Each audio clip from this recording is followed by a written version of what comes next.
It's geographically remote. We've got some unique current conditions, tidal conditions, environmental conditions that are going to impact how a spill moves, how it plumes, how it's modeled and projected and forecasted out. You also have a tremendous amount of vessel traffic. The big game changer in the past year was the approval of Kinder Morgan Trans Mountain Pipeline, which increased the likelihood of an oil spill in Haro Strait significantly.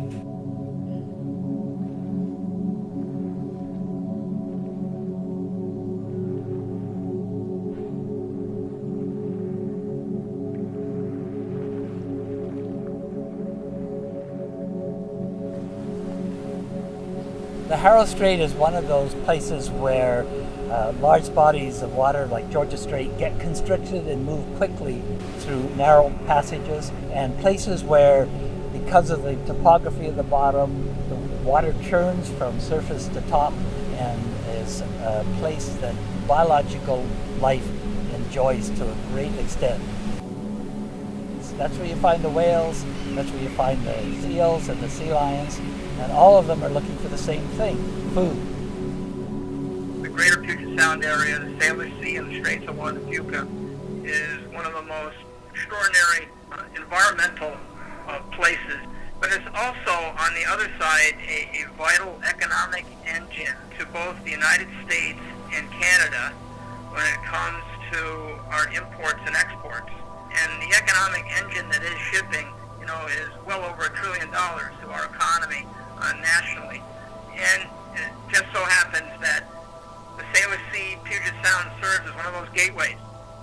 In the last decade, we're looking at international shipping at a much bigger rate than the citizens of Washington State or British Columbia have ever been paying attention to. What makes the Kinder Morgan project proposal so different than other projects is the large amount of product coming through it and through our waters. Kinder Morgan brought 348 more tankers into our system. That's one tanker a day additional to what we currently have in place. Anytime you have increased vessel traffic, you obviously increase a risk. It's a percentages game. As we know from many places, crude oil, when it's spilt in large quantities, has a major biological effect. It kills things, it's poisonous. And so the seabirds that are touched by the crude oil are more likely than not to die from that. Not so much from poison, but from the loss of their thermoability. Oil coats feathers, they can't stay warm, and they die from hypothermia. And the oil will get caught up in the sediments if you have a salt marsh and be a continual source of toxicity for months and months before Mother Nature cleans it up on her own. We conducted a very comprehensive quantitative risk assessment. And the hazards that were considered were the risk of a vessel colliding with something, the risk of a vessel losing power and drifting aground. There's operator error opportunities every day in the summertime with small recreational boaters going across Haro Strait. There's always conflict potential between large ships and small ships. All it takes is one bad day for us to change our world, particularly in Puget Sound and the Salish Sea as we know it. When it comes to the state of Washington and the way that we treat our environmental regulations, we expect industry partners to uphold and believe in our values. We can't get rid of that risk.